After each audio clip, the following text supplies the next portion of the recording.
Magandang araw mga kaibigan. Bigyan natin ng reaction, opinion itong post ng Inquirer.net, pahayag ni Senator Risa Hontiveros tungkol sa pag-surrender ng PBBM admin kay PRRD sa ICC. Sabi niya, Senator Risa Hontiveros highlighted that former President Rodrigo Duterte's arrest was the appropriate action. Big sabihin, tama for the executive branch, especially as the International Criminal Court's rule is to provide a venue for victims of the state. She also pressed that due process is being granted to Duterte opposite of what this resolution claims. Ito yung exact statement ni Risa Hontiveros. Surrender to the ICC is not a deprivation of due process. Hindi daw na isantabi ang due process. Abogado ba itong si Risa? Daming abogado nagsasabi na that's rendition. Mismo si retired Supreme Court Justice Noel Tiham nagsasabi niyan. Tapos sinasabi niya, it's not a deprivation of due process. It is the means by which due process is realized. The ICC provides for principles which ensures fair proceedings and simple opportunity to be heard. These include the right to counsel, the presumption of innocence, the ability to challenge jurisdiction, the ability to raise defenses, the ability to say that one is not fit to stand trial. Lahat nga po ito ay ina-avail ng dating Pangulong Duterte.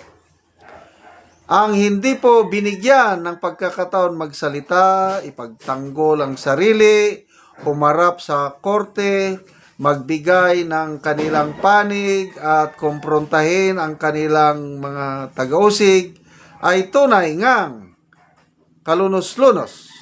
Noong mga taong 2016 to 2022, libo-libo po sila. Ayan. Senator Risa Hontiveros on the supposed lack of due process to former President Rodrigo Duterte. Well, opinion niya lang ito na tama lang. It's the appropriate action of the state. Tama ang ginawa ng group effort ng Marcos Jr. Administration para mabigyan ng hustisya yung mga libo-libong biktima. Okay, tingnan natin ang reaksyon ng taong bayan. Sana makita ito ni Senator Hontiveros. Ito yung mga boboto o kaya hindi boboto sa iyo. 4,200 ang nag-react. 3,100 ang tumatawa, 178 ang galit, 719 lang ang nag-like. So, around 85% hindi naniniwala kay Senator Hontiveros. 15% lang ang sa kanya, naniniwala sa kanya. Basa tayo sa mga comments. Odette Balgos, imagine, senator ka but you don't know what due process is under the 1987 Constitution? Ang alam kong due process, pag ganyan na galing na sa ibang entity outside, dapat ang magde-decide is judiciary. Kaya nga, ang Supreme Court nagbigay na ng guidelines na mula ngayon, wala nang Pilipino na dadalhin sa foreign country o foreign court not unless dapat dumaan sa judiciary. Tanong, Senator Risa, dumaan ba sa judiciary si Tatay Digong namin? Wala. Group effort lang. Puros executive lang. Hindi niya alam ang due process na sinasabi.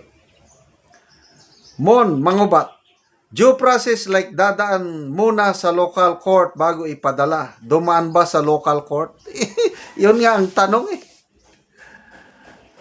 Vince, lol, still we have RA 9851. Bong, bye-bye. ICC is a court of last resort. It only comes in if a state's justice system is not working. Senator Risa, tanong. Ang justice system sa Pilipinas, is it functional o hindi na? It's not working anymore. Very clear po. Functioning po. We still have the Supreme Court nagtatrabaho. We still have the lower courts nagtatrabaho. Kaya nga, kahit mabagal ang hustisya sa Pilipinas, to me, my observation, my opinion is, buhay na buhay ang justice system sa Pilipinas. Kaya yung ICC na yan, walang pakialam sa Pilipinas. Kaya, tama si Ambassador Locsin, Teddy Locsin, Ambassador natin sa United Kingdom. PRRD was not arrested, he was kidnapped. Sige. History will judge. Malapit na po ang birthday ng ating Tatay Digong, March 28. Sabi ni Gadon, BP Sara, hinamon kita. Magtawag ka ng rally sa EDSA para makita kung marami bang galit na Pilipino sa nangyari sa tatay mo.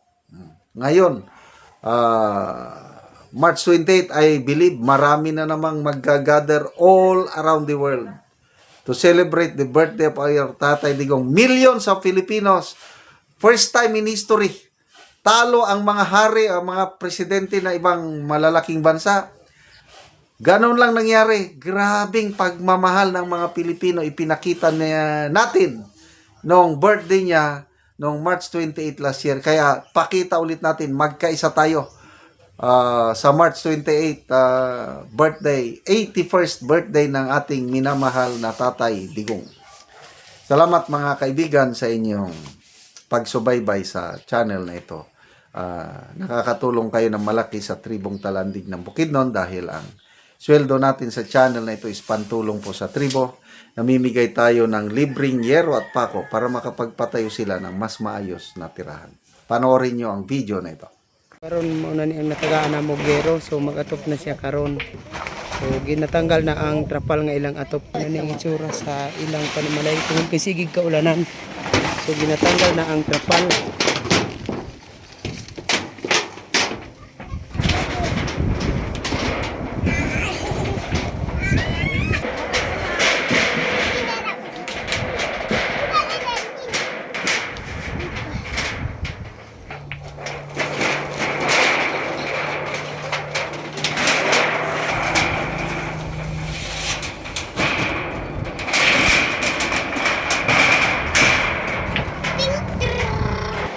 Ang ilang pagpuyo.